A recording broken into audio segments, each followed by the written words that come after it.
ಎಲ್ರಿಗೂ ನಮಸ್ತೆ. ಆರೋಗ್ಯ ದರ್ಪಣ ಕಾರ್ಯಕ್ರಮಕ್ಕೆ ಸ್ವಾಗತ. ನಾನು ನಿಮ್ಮ ವಿಜಿ ನಮಿತಾ ಶೆಟ್ಟಿ. ಸಾಗರದಲ್ಲಿ ಮತ್ಸ್ಯಗಳು ಈಜಾಡುತ್ತೆ, ಮನುಷ್ಯನು ಈಜಾಡಬಲ್ಲ. ಆದರೂ ಇವೆರಡೂ ವಿಭಿನ್ನ. ಅದರಂತೆ ಪ್ರಕೃತಿಯಲ್ಲಿ ಸಸ್ಯಗಳು ಉಸಿರಾಡುತ್ತೆ, ಮನುಷ್ಯನು ಉಸಿರಾಡಬಲ್ಲ. ಆದರೂ ಇವೆರಡು ವಿಭಿನ್ನ. ಯಾಕಂದರೆ ಮನುಷ್ಯ ಚಲಿಸಬಲ್ಲ, ಒಂದೆಡೆಯಿಂದ ಇನ್ನೊಂದೆಡೆ ನಡೆಯಬಲ್ಲ. ಆದ ಕಾರಣ ಅವನ ಕಾಲುಗಳು ಬಲಶಾಲಿಯಾಗಿರಬೇಕು, ಮಂಡಿ ಆರೋಗ್ಯಕರವಾಗಿರಬೇಕು. ಇಂದಿನ ಈ ಸಂಚಿಕೆಯಲ್ಲಿ ಮಂಡಿ ರಿಪ್ಲೇಸ್ಮೆಂಟ್ ಅಂದರೆ ಜಾಯಿಂಟ್ ರಿಪ್ಲೇಸ್ಮೆಂಟ್ ಸರ್ಜರಿ ಕುರಿತು ಮಾಹಿತಿ ಪಡೆಯೋಣ ಬನ್ನಿ. ವೀಕ್ಷಕರೇ, ಇಂದಿನ ಈ ಸಂಚಿಕೆಯಲ್ಲಿ ನಮ್ಮ ಜೊತೆಗಿದ್ದಾರೆ doctor Sharath Balemane, specialist in joint replacement and arthroscopy. ಅವರನ್ನು ಕಾರ್ಯಕ್ರಮಕ್ಕೆ ವೆಲ್ಕಮ್ ಮಾಡೋಣ ಬನ್ನಿ. ಡಾಕ್ಟರ್ ನಮಸ್ತೆ. ನಮಸ್ಕಾರ. ಆರೋಗ್ಯ ದರ್ಪಣ ಕಾರ್ಯಕ್ರಮಕ್ಕೆ ಸ್ವಾಗತ. ಡಾಕ್ಟರ್ ಮೊಟ್ಟ ಮೊದಲ ಪ್ರಶ್ನೆ, ಈ ಮಂಡಿ ರಿಪ್ಲೇಸ್ಮೆಂಟ್ ಅಥವಾ ಜಾಯಿಂಟ್ ರಿಪ್ಲೇಸ್ಮೆಂಟ್ ಅಂದ್ರೆ ಏನು ಡಾಕ್ಟರ್? ಮಂಡಿ ರಿಪ್ಲೇಸ್ಮೆಂಟ್ ಅಂದ್ರೆ ಟೋಟಲ್ ನೀ replacement, total shoulder replacement, total hip replacement. ಅಂದರೆ ಈಗ ನಮ್ಮ ಮನುಷ್ಯನಲ್ಲಿ ಏನಾಗ್ತದೆ ಅಂತ ಹೇಳಿದ್ರೆ, ಒಂದು ಬೋನು ಮತ್ತೊಂದು ಬೋನು ರಬ್ ಆಗಿ ಅಂದ್ರೆ ಇದು ಯೂಶಲಿ ಆಗುವುದು ಒಳ್ಳೆ ಪ್ರಾಯದ ವಯಸ್ಸಿಗೆ. ಅಂದ್ರೆ ತುಂಬಾ ವಯಸ್ಸಿನ ಜನರಿಗೆ ಒಂದು 60 ವರ್ಷದ ನಂತರ ಒಂದು ಬೋನು ಮತ್ತೊಂದು ಬೋನು ತಾಗಿ ಅದು ಸವೆತವನ್ನು ಬರ್ತದೆ. ಹಾಗೆ ಈ ಸವೆತದ ಟೈಮಲ್ಲಿ ಏನಾಗುತ್ತೆ ಅಂತ ಹೇಳಿದ್ರೆ ತುಂಬಾ ನೋವಾಗುವುದು, ಕಾಲ್ ಬೆಂಡಾಗುವುದು, ಅದೆಲ್ಲ ಸಾಧ್ಯತೆ ಆಗ್ತದೆ. ಆಗ ಏನ್ ಮಾಡ್ತೀವಿ ಅಂದ್ರೆ, ಈ ಶಸ್ತ್ರಕ್ರಿಯೆ ಪ್ರಕಾರ ಶಸ್ತ್ರಚಿಕಿತ್ಸೆಯಿಂದ ನಾವು ಅದನ್ನು ಮಧ್ಯದಲ್ಲಿ ಮಟೀರಿಯಲ್ ಹಾಕ್ತೀವಿ. ಏನ್ ಮಟೀರಿಯಲ್ ಅಂದ್ರೆ ಮೆಟಾಲಿಕ್ ಮಟೀರಿಯಲ್ ಅಥವಾ ಪ್ಲಾಸ್ಟಿಕ್ ಮಟೀರಿಯಲ್ ಹಾಕ್ತೀವಿ. ಸೊ ಇದನ್ನ ನಾವು ಟೋಟಲ್ ನೀ ರಿಪ್ಲೇಸ್ಮೆಂಟ್ ಅಂತ ಹೇಳ್ತೀವಿ.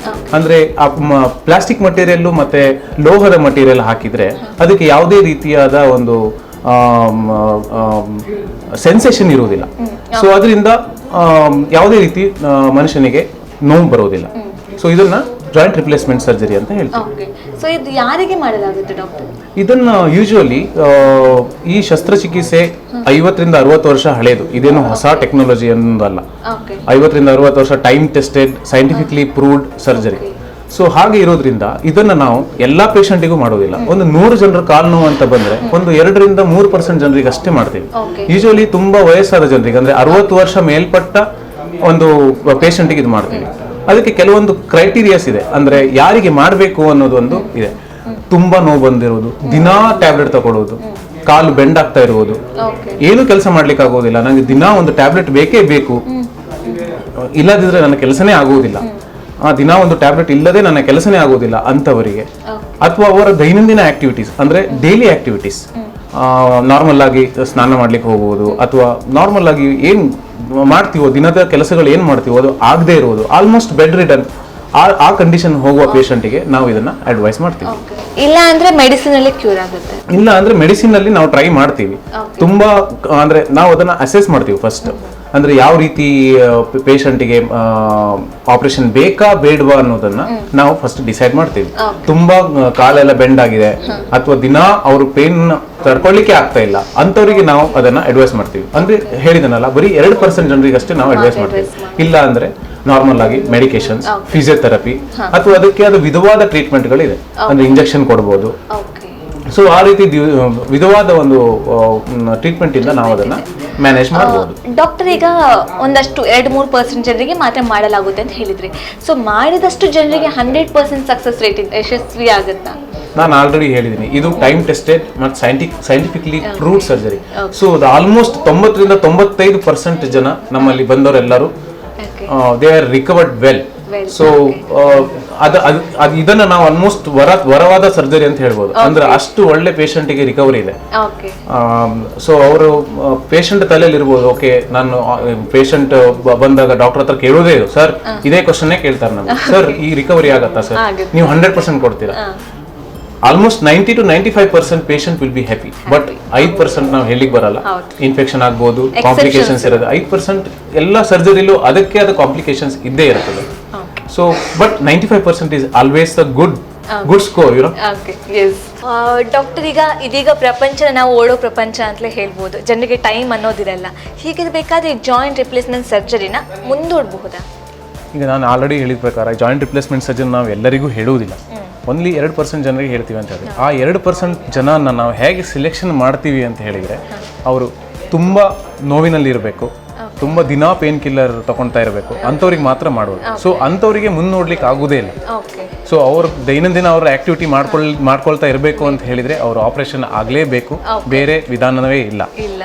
ಇಲ್ಲ ಸ್ವಲ್ಪ ನೋವಿದೆ, ಮ್ಯಾನೇಜ್ ಆಗ್ತಾ ಇದೆ, ಫಿಸಿಯೋಥೆರಪಿಯಿಂದ ಮ್ಯಾನೇಜ್ ಆಗ್ತಾ ಇದೆ, ಹಾಗೆಲ್ಲ ಸ್ವಲ್ಪ ದಿನ ನಾವು ಮುಂದೂಡಬಹುದು. ಓಕೆ. ಸೊ ಇದೆಲ್ಲ ಪೇಷಂಟ್ ಕಂಡೀಷನ್ ಮೇಲೆ ಡಿಪೆಂಡ್. ಇದೆಲ್ಲ ಪೇಷಂಟ್ ಕಂಡೀಷನ್ ಮೇಲೆ ಡಿಪೆಂಡ್. ಓಕೆ ಡಾಕ್ಟರ್, ಈಗ ಈ ಜಾಯಿಂಟ್ ರಿಪ್ಲೇಸ್ಮೆಂಟ್ ಸರ್ಜರಿಯಲ್ಲಿ ನೀವು ಮೆಟೀರಿಯಲ್ ಏನು ಹಾಕ್ತಿರೋ ಅದು ಎಷ್ಟು ದಿನ ಬಾಳಿಕೆ ಬರ್ತದೆ? ಈಗ ನಾನು ಆಲ್ರೆಡಿ ಹೇಳಿದಾಗೆ ಇದು ಟೈಮ್ ಟೆಸ್ಟೆಡ್, ಅಂದರೆ ಕಂಪ್ಲೀಟ್ ಆಗಿ ಮೆಟಲರ್ಜಿ ಟೆಸ್ಟ್ ಮಾಡಿ ನಾವು ಅದನ್ನು ಮೆಟಲನ್ನು ಹಾಕುವುದು. ಸೊ ಹಾಗಿರೋದ್ರಿಂದ ನಾವು ಮೆಟಲನ್ನು ಹಾಕಿದಾಗ ಒಂದು 25ರಿಂದ 30 ವರ್ಷ ಈಗೇನಿದೆಯೋ ಮಟೀರಿಯಲ್, ಅಂದರೆ ನಾನು ಕೋಬಾಲ್ಟ್, ಕ್ರೋಮಿಯಂ ಮತ್ತು ಟೈಟಾನಿಯಂ ಮತ್ತು ಗೋಲ್ಡ್ ಪ್ಲೇಟೆಡ್ ಅಂತ ಹೇಳಿದ್ನಲ್ಲ, 25ರಿಂದ 30 ವರ್ಷ ತನಕ ಅದು ಬಾಳಿಕೆ ಬಂದೇ ಬರ್ತದೆ. ಓಕೆ. ಹಾಗಾದರೆ ಡಾಕ್ಟರ್, ಈಗ ಈ ಜಾಯಿಂಟ್ ರಿಪ್ಲೇಸ್ಮೆಂಟ್ ಸರ್ಜರಿ ಆದ ನಂತರ ಪೇಷಂಟ್ಸ್ ಎಷ್ಟು ದಿನ ಬೆಡ್ ರೀಡನ್ ಆಗಿರಬೇಕಾಗುತ್ತೆ? ಪೇಷಂಟ್ ಈಗ ನ್ಯೂ ಟೆಕ್ನಾಲಜಿ ಅಡ್ವಾನ್ಸಸ್ ಪ್ರಕಾರ ಬೆಳಿಗ್ಗೆ ಆಪರೇಷನ್ ಮಾಡಿದ್ರೆ ನಾವು ಸಂಜೆ ನಿಲ್ಲಿಸ್ತೀವಿ. So that is the wonder operation. Okay. ಹಾಗೆ ಬೆಳಿಗ್ಗೆ ಆಪರೇಷನ್ ಮಾಡಿದ್ಮೇಲೆ ನಾವು ಸಂಜೆ ನಿಲ್ಲಿಸ್ತೀವಿ, ನೆಕ್ಸ್ಟ್ ಡೇ ಮೊಬಿಲೈಸೇಷನ್ ಸ್ಟಾರ್ಟ್ ಮಾಡ್ತೀವಿ. ಅಂದ್ರೆ ಅವ್ರದ್ದು ನಡೆಯುವಂತ ಒಂದು ಪರೀಕ್ಷೆಯನ್ನು ನಾವು ಪ್ರಾರಂಭ ಮಾಡಿಬಿಡ್ತೀವಿ. ಸೊ ಆ ಥರ ಬೆಡ್ ರಿಡನ್ ಅನ್ನೋ ಕಾನ್ಸೆಪ್ಟ್. ಓಕೆ, ಮುಂಚೆ ಪೇಷಂಟ್ ಅಲ್ಲಿ ಓಕೆ ನಾನು ಒಂದು 10 ದಿವಸ ಮಲ್ಕೊಂಡೇ ಇರಬೇಕು, ಆಪರೇಷನ್ ಆದ್ಮೇಲೂ ಅಯ್ಯೋ ನನಗೆ ಮಲಗಿಸ್ಬಿಡ್ತಾರೋ ಇವರು, ಆ ಥರ ಒಂದು ಮಾನಸಿಕವಾಗಿ ಏನು ಇರ್ತದ ಅದು ಕಂಪ್ಲೀಟ್ ಆಗಿ ರಾಂಗ್. ಸೊ ಆಪರೇಷನ್ ಆದ ನಂತರ ತಕ್ಷಣವೇ ನಾವು ನಡೆಸುವಂಥದ್ದೇ, ಆಪರೇಷನ್ ಮಾಡುವುದೇ ನಡೆಸಲಿಕ್ಕೆ.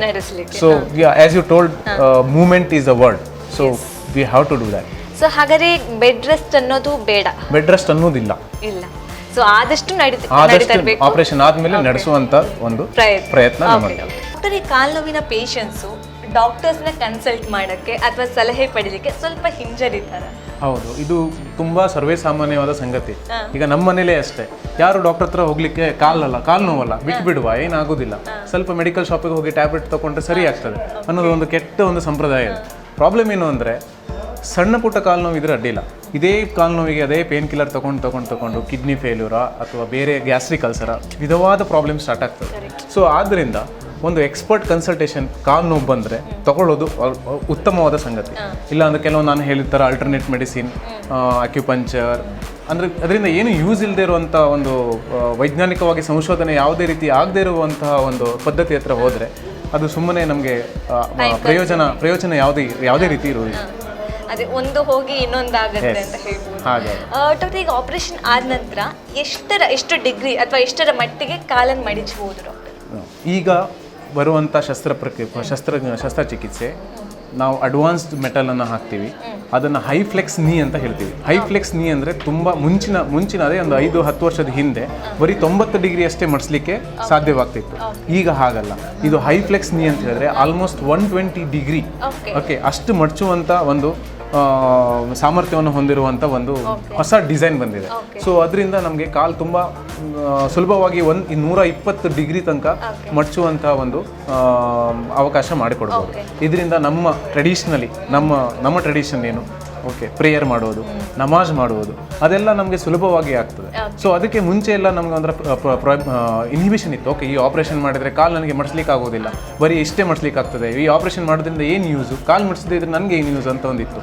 ಬಟ್ ಅದನ್ನೆಲ್ಲ ಈಗ ಹೊಸ ನ್ಯೂ ಟೆಕ್ನಾಲಜಿಯಿಂದ, ಹೊಸ ಮಟೀರಿಯಲಿಂದ ನಾವು ಅದನ್ನೆಲ್ಲ 120 ಡಿಗ್ರಿ ಅಚೀವ್ ಮಾಡೋದ್ರಿಂದ ನಮಗೆ ಈಸಿ ಆಗುತ್ತೆ. ಇದು ಆಪರೇಷನ್ ಆದ ಕೂಡಲೇ ಮಡಿಚಕ್ಕಾಗುತ್ತಾ ಅಥವಾ ಟೈಮ್ ಬೇಕಾಗುತ್ತೆ? ಇದಕ್ಕೆ ಟೈಮ್ ಬೇಕಾಗ್ತದೆ. ಆಪರೇಷನ್ ಆದ ನಂತರ 1 ತಿಂಗಳ ತನಕ 90 ಡಿಗ್ರಿ ಬರ್ತದೆ. ಆಮೇಲೆ ಹಗುರ ಒಂದು 3 ತಿಂಗಳ ನಂತರ 120 ಡಿಗ್ರಿಯ ಮಡಚಕ್ ಆಗ್ತದೆ. ಡಾಕ್ಟರ್, ಈಗ ಈ ಜಾಯಿಂಟ್ ರಿಪ್ಲೇಸ್ಮೆಂಟ್ ಒಂದು ವೇಳೆ ಫೇಲ್ ಆದರೆ ಏನು ಮಾಡ್ಬೋದು ಡಾಕ್ಟರ್? ಈ joint replacement almost it is a very successful surgery. Almost fail ಆಗುವುದೇ ಇಲ್ಲ, because right now we are having very advance techniques. Okay, so ಆ ಅಡ್ವಾನ್ಸ್ ಟೆಕ್ನಿಕ್ಕಿಂದ ಕರೆಕ್ಟಾಗಿ ಮಾಡಿದರೆ failure rate is very very less. Already ನಾನು ಹೇಳಿದಾಗೆ 2 to 3% failure rate ಇರುತ್ತೆ.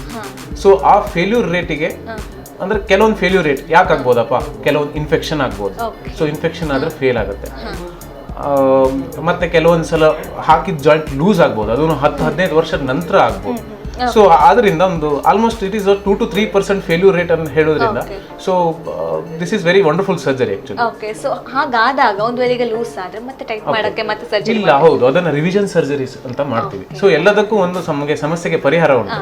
ಮತ್ತೊಂದ್ಸಲ ತಕೊಂಡು ನಾವು ಮತ್ತೊಂದ್ಸಲ ರಿವಿಷನ್ ಸರ್ಜರಿ ಅಂತ ಮಾಡ್ತೀವಿ. So that is also wonderful surgery. Okay doctor, ಈಗ ಒಂದ್ ಕಾಲಿಗೆ ಜಾಯಿಂಟ್ ರಿಪ್ಲೇಸ್ಮೆಂಟ್ ಮಾಡಬಹುದು, ಓಕೆ, ಬಟ್ ಎರಡು ಕಾಲಿಗೆ ಜೊತೆಗೆ ಜಾಯಿಂಟ್ ರಿಪ್ಲೇಸ್ಮೆಂಟ್ ಆಗುತ್ತಾ? ಡೆಫಿನೆಟ್ಲಿ ಎಸ್, ಎರಡು ಕಾಲಿಗೂ ಮಾಡ್ತೀವಿ. ನಿನ್ನೆ ಮಾತ್ರ ಒಂದು ಎರಡು ಕಾಲಿಗೆ ಜಾಯಿಂಟ್ ರಿಪ್ಲೇಸ್ಮೆಂಟ್ ಸರ್ಜರಿ ಮಾಡಿದ್ವಿ. ಬಟ್ ಅದು ಮಾಡ್ಲಿಕ್ಕೆ ಮುಂಚೆ ನಾವು ಪೇಷಂಟ್ ಕಂಡೀಷನ್ ಅನ್ನ ನೋಡ್ತೀವಿ.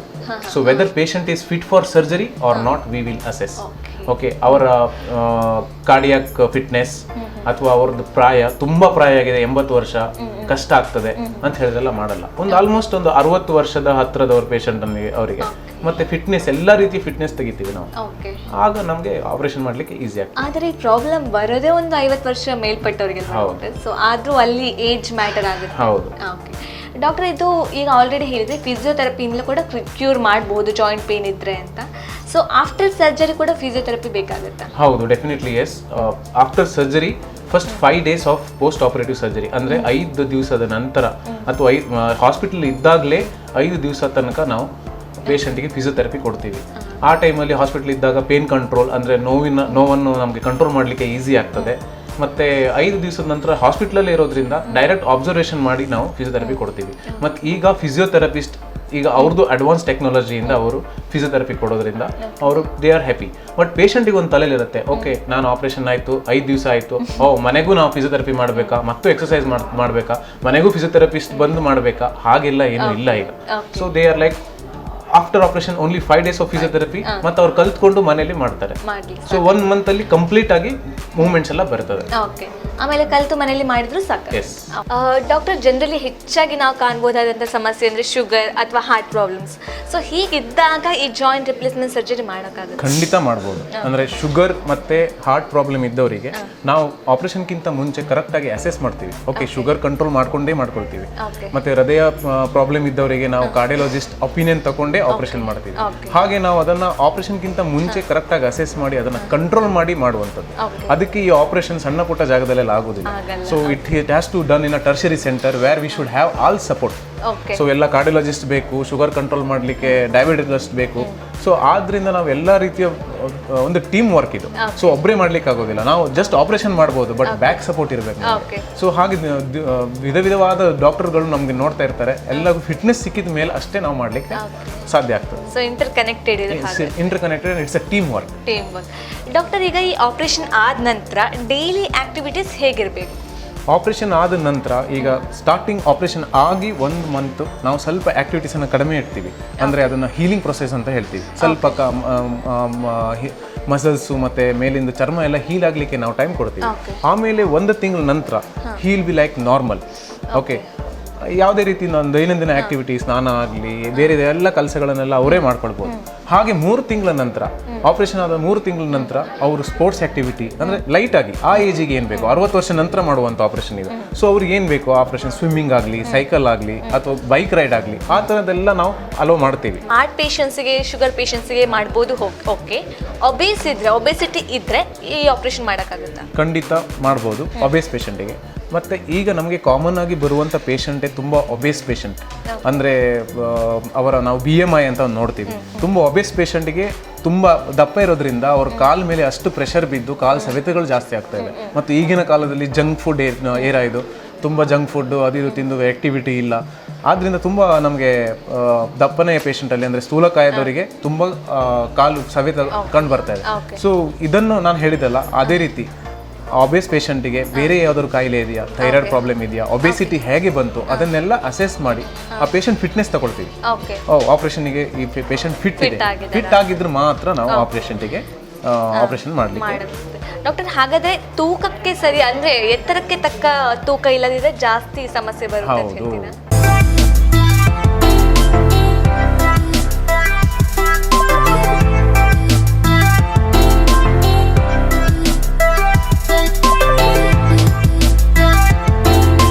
ಡಾಕ್ಟರ್, ಈ ಜಾಯಿಂಟ್ ರಿಪ್ಲೇಸ್ಮೆಂಟ್ ಸರ್ಜರಿನ ಸಂಪೂರ್ಣವಾಗಿ ತಡಿಬಹುದಾ ಡಾಕ್ಟರ್? ಈ ಕ್ವಶನ್ ನನಗೆ ಕಾಮನ್ ಆಗಿ ಪೇಷಂಟ್ಗಳು ಕೇಳ್ತಾರೆ. ಸರ್ ನಾನು ಜಾಯಿಂಟ್ ರಿಪ್ಲೇಸ್ಮೆಂಟ್ ಸರ್ಜರಿ ಬೇಕು ಅಂದ್ಕೊಳ್ಳಿ, ಸರ್ ಬೇಡ ಸರ್ ನನಗೆ ಸರ್ಜರಿ ಕಂಪ್ಲೀಟ್ ತಡೆದೇ ಏನಾದ್ರು ಮಾಡ್ಲಿಕ್ಕೆ ಆಗೋದಿಲ್ವಾ ಅಂತ ಕೇಳ್ತಾರೆ. ಮತ್ತು ನಾನು ಜಾಯಿಂಟ್ ರಿಪ್ಲೇಸ್ಮೆಂಟ್ ಸರ್ಜರಿ ಬೇಕು ಅಂದ ನಂತರ ಅವರು ಡೈರೆಕ್ಟ್ ಆಗಿ ಅಲ್ಟರ್ನೇಟಿವ್ ಮೆಡಿಸಿನ್ಗೆ ಹೋಗ್ತಾರೆ. ಅಕ್ಯುಪಂಚರ್, ಲೇಸರ್ ಟ್ರೀಟ್ಮೆಂಟ್, ಮತ್ತೆ ಫಿಸಿಯೋಥೆರಪಿ, ಮಸಾಜ್ ಟ್ರೀಟ್ಮೆಂಟ್, ತುಂಬಾ ನೇಟಿವ್ ಟ್ರೀಟ್ಮೆಂಟ್ಗಳಿದೆ, ಅದನ್ನ ಹೋಗ್ತಾರೆ. ಬಟ್ ಇದೆಲ್ಲ ಸೈಂಟಿಫಿಕ್ಲಿ ಪ್ರೂವ್ಡ್ ಇದೆಯಾ? ಓಕೆ, ಇದನ್ನ ಕರೆಕ್ಟ್ ಆಗಿ ಅದು actually is less the time pass. Okay, ಅದರಿಂದ ಯಾವುದೇ ರೀತಿ ಸಂಶೋಧನೆ ಆಗಿಲ್ಲ ಇದ್ರ ಬಗ್ಗೆ. ಅಕ್ಯುಪಂಚರ್ ಯಾವುದೇ ರೀತಿ ಸಂಶೋಧನೆ ಆಗಿಲ್ಲ ಅದ್ರ ಬಗ್ಗೆ. ಇದು ಜಸ್ಟ್ ಟೈಮ್ ಅನ್ನ ಕನ್ಸ್ಯೂಮ್ ಮಾಡೋದು ಅಷ್ಟೇ. ಅದು ಬಿಟ್ಟರೆ ಅದಕ್ಕೆ ಡೆಫಿನೆಟ್ ಆಗಿ ಟ್ರೀಟ್ಮೆಂಟ್ ಯಾವುದೂ ಇಲ್ಲ. ಸೊ ಆದ್ರಿಂದ ತುಂಬಾ ನೋವಿದೆ, ಕಾಲ್ ಡಿಫಾರ್ಮಿಟಿ ಇದೆ ಅಂತ ಹೇಳಿದ್ರೆ ಆಪರೇಷನ್ ಬೇಕೇ ಬೇಕು. ಬೇರೆ ಆದಂತ ಯಾವುದೇ ರೀತಿಯ ಅದು ವೈಜ್ಞಾನಿಕವಾಗಿ ಯಾವುದೇ ಪ್ರೂವ್ಡ್ ಟ್ರೀಟ್ಮೆಂಟ್ ಇಲ್ಲ. ಡಾಕ್ಟರ್, ಜಾಯಿಂಟ್ ರಿಪ್ಲೇಸ್ಮೆಂಟ್ ಅಲ್ಲಿ ಮೆಟೀರಿಯಲ್ ಹಾಕೋದಂತ ಹೇಳಿದ್ರಿ ನೀವು, ಯಾವ ಮೆಟೀರಿಯಲ್ ಹಾಕಲಾಗುತ್ತೆ ಡಾಕ್ಟರ್? ಓಕೆ, ಈ ಮಟೀರಿಯಲ್ ಲಾಸ್ಟ್ ನಾನು ಆಲ್ರೆಡಿ ಹೇಳಿದ್ದೀನಿ, 50 ವರ್ಷದಿಂದ ನಮ್ಮ ಜಾಯಿಂಟ್ ರಿಪ್ಲೇಸ್ಮೆಂಟ್ ಸರ್ಜರಿ ಸಂಶೋಧನೆ ಮಾಡ್ತಾ ಇದ್ದಾರೆ. 50 ವರ್ಷದಿಂದ ಹೇಗೆ ಅಂತ ಹೇಳಿದ್ರೆ time tested. Okay, metallurgy, metal ಅನ್ನ ಇನ್ಹರ್ಟ್ ಮಟೀರಿಯಲ್. ಓಕೆ, ಆ ತರಹದ ಒಂದು ಯಾವುದೇ ರೀತಿ ಮನುಷ್ಯನಿಗೆ ಅಲರ್ಜಿ ಆಗದಿರುವಂತ ಒಂದು ಮೆಟಲ್ ಅನ್ನ ಹಾಕ್ತೀವಿ. ಈಗ ಯೂಶುವಲಿ ಕೋಬಾಲ್ಟ್, ಕ್ರೋಮಿಯಂ, ಟೈಟಾನಿಯಂ, ಈಗ ನ್ಯೂ ಆಗಿ ಬಂದಿರೋದು ಗೋಲ್ಡ್ ಪ್ಲೇಟೆಡ್, ಆ ತರ ಎಲ್ಲ ಹೊಸ ಹೊಸ ಮಟೀರಿಯಲ್ ಬರ್ತಾ ಇದೆ. This is all time tested and very inert material. ಇದಕ್ಕೆ ಯಾವುದೇ ರೀತಿ ಅಲರ್ಜಿ ಆಗುದಿಲ್ಲ. ಈಗ ಬೇರೆ ಅಂಗಾಂಗಗಳು ಕಸಿ ಮಾಡುವುದು ಆ ತರ ಏನಲ್ಲ. ಇದಕ್ಕೆ ರಿಜೆಕ್ಷನ್ ಅನ್ನೋದೇನು ಇಲ್ಲ. ಅಂದ್ರೆ ಈಗ ಬೇರೆ ಅಂಗಾಂಗ ಕಿಡ್ನಿ ಟ್ರಾನ್ಸ್ಪ್ಲಾಂಟ್ ಮಾಡಿದ್ರೆ ರಿಜೆಕ್ಷನ್ ಆಗ್ತದೆ ಅಂತ ಇದಕ್ಕೆ ಆಗುವ ಚಾನ್ಸೇ ಇಲ್ಲ. So this is very safe surgery. Doctor, ಬೇರೆ ಬೇರೆ ಮೆಟಲ್ ಹೇಳಿದ್ರಿ, ಈಗ ಆ ಬೇರೆ ಬೇರೆ ಮೆಟಲ್ಗೆ ಕಾಸ್ಟ್ ವೇರಿಯೇಷನ್ಸ್ ಇದೆ? ಎಸ್, ಕಾಸ್ಟ್ ವೇರಿಯೇಷನ್ ಇದೆ. ಈಗ titanium lowest cost, cobalt, chromium second, gold is best and it's a costlier one. ಹಾಗೆ. ಓಕೆ ಡಾಕ್ಟರ್, ಈಗ ಆಪರೇಷನ್ ಆಗೋ ಟೈಮಲ್ಲಿ ಅಥವಾ ಆಪರೇಷನ್ ಆದ ನಂತರ ನೋ ಕಾಣಿಸ್ಕೊಳ್ಳುವಂಥದ್ದು ಇದೇನಾದರೂ ಇದೆಯಾ? ಆಪರೇಷನ್ ಟೈಮಲ್ಲಂತೂ ಸಂಪೂರ್ಣವಾಗಿ ಅವರಿಗೆ ಸ್ಪೈನಲ್ ಅನಸ್ತಿಷಿಯಾ ಅಥವಾ ಎಪಿಡ್ಯೂರಲ್ ಅನಸ್ತಿಷಿಯಾ ಅಂತ ಕೊಟ್ಟು ಕಂಪ್ಲೀಟ್ ಆಗಿ ಅವರಿಗೆ ನೋವು ಇಲ್ಲದೆ ತರ ಪೇನ್ಲೆಸ್ ಸರ್ಜರಿ ಅಂತ ಮಾಡ್ತೀವಿ. ಈಗ ರೀಸೆಂಟ್ ಟೆಕ್ನಾಲಜಿ ಪ್ರಕಾರ ನಾವು ಇನ್ಫಿಲ್ಟ್ರೇಷನ್ ಅಂತ ಮಾಡ್ತೀವಿ. ಅಂದ್ರೆ ಆಪರೇಷನ್ ಟೈಮಲ್ಲೇ ತುಂಬಾ 2-3 ಡ್ರಗ್ಸ್ ಎಲ್ಲ ಹಾಕಿ ಕೊಡೋದ್ರಿಂದ ಆಪರೇಷನ್ ನಂತರನೂ ಯಾವುದೇ ರೀತಿ ಪೇನ್ ಆಗದಿರೋ ತರ ನೋಡ್ಕೊಳ್ತೀವಿ.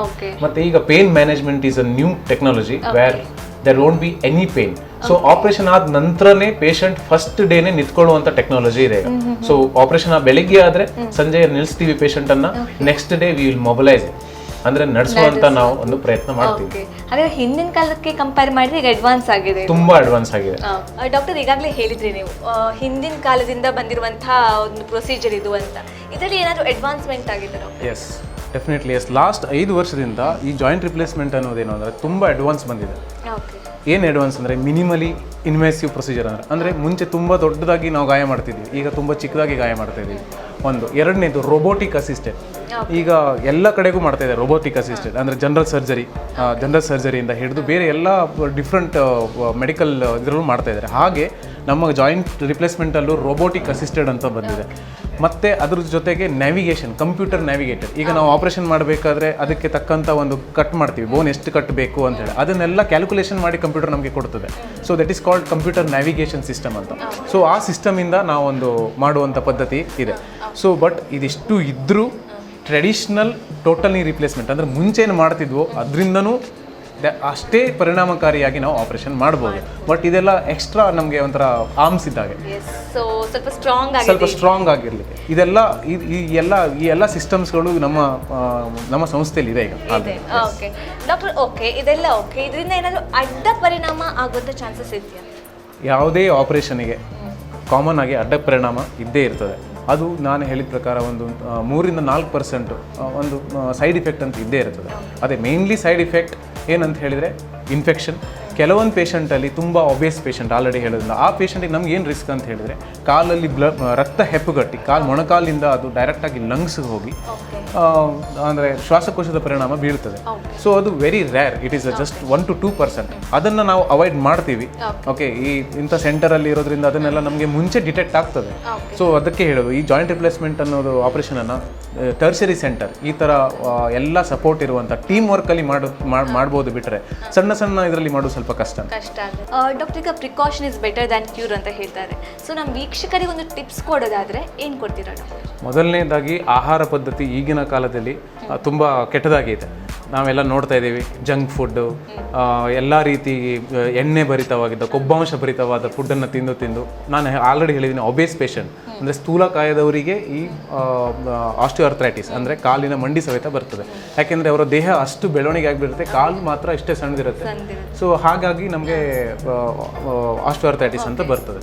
ಸೊ ಈಗ ಆಹಾರ ಪದ್ಧತಿ ಹೇಗೆ ಅಂತ ಹೇಳಿದ್ರೆ first of all avoid high calorie food ಅಂತ. ಅಂದರೆ ತುಂಬ ಹೈ ಕ್ಯಾಲೋರಿ ಜಂಕ್ ಫುಡ್ಡಲ್ಲಿ ತುಂಬ ಹೈ ಕ್ಯಾಲೋರಿ ಇರುತ್ತೆ, ಸ್ವಲ್ಪ ತಿಂದರೂ ಅಷ್ಟೇ ಅದಷ್ಟು ಹೈ ಕ್ಯಾಲೋರಿ ಇರುತ್ತೆ, ಅದು ಲಾಸ್ಟ್ ಆಗಿ ಫ್ಯಾಟ್ ಆಗಿ ಮಾರ್ಪಾಡಾಗ್ತದೆ. ಸೊ ಆದ್ದರಿಂದ ನಾವು